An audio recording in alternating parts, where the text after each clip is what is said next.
आदरणीय शिक्षकगण और मेरे प्यारे देशवासियों, आज 26 जनवरी हमारे प्यारे भारत देश का गणतंत्र दिवस है। इस शुभ अवसर पे आप सभी को गणतंत्र दिन की ढेर सारी शुभकामनाएं। जैसा कि हम सभी जानते हैं, आज 26 जनवरी है। आप सभी यहाँ 75वां गणतंत्र दिवस मनाने के लिए एकत्रित हुए हैं। 15 अगस्त 1947 को भारत देश ब्रिटिश शासन से मुक्त हुआ था। हालांकि भारत का संविधान 26 जनवरी 1950 को लागू हुआ था।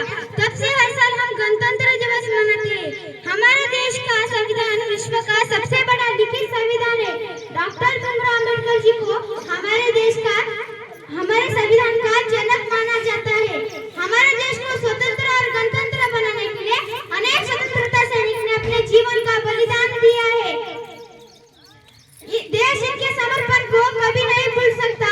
स्वतंत्रता के बाद हमारे देश ने बहुत उन्नति की है, परंतु आज भी हमारे देश में आतंकवाद, भ्रष्टाचार, बेरोजगारी, असमानता जैसी समस्याएं हैं। हिंदुस्तान से बड़ी चाहत क्या होगी, वतन से बड़ी इबादत क्या होगी। हिंदुस्तान से बड़ी चाहत क्या होगी, वतन से बड़ी इबादत क्या होगी। जिसे तिरंगा नसीब हो कफन के लिए, उसे जिंदगी से क्या शिकायत होगी। यह बात हवा को बताए रखना, रोशनी होगी चिरागों को जलाए रखना। लहू देकर जिसकी हिफाजत की शहीदों ने, ऐसे तिरंगे को सदा दिल में बसाए रखना।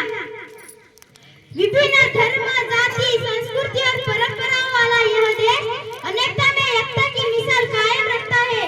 इस दिन को हम सभी नागरिकों द्वारा बिना किसी भेदभाव के मनाया जाता है। जाते जाते मैं कुछ कहना चाहती हूँ।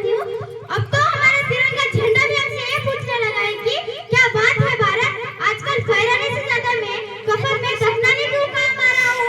महोदय, हृदय तो उस दिन फट गया जब बूढ़ी माँ अपने बेटे के चित्रों को देखकर बोली, साहब आप तो धरती में 1 इंच कम नहीं लेते, मैं आधा शरीर कैसे ले लूं। महोदय, आज इन मानवाधिकारों के कारण इन आतंकियों के बंगलों के इन आकाओं के नाक में हंसती है और एक शहीद हुए हमारे जवान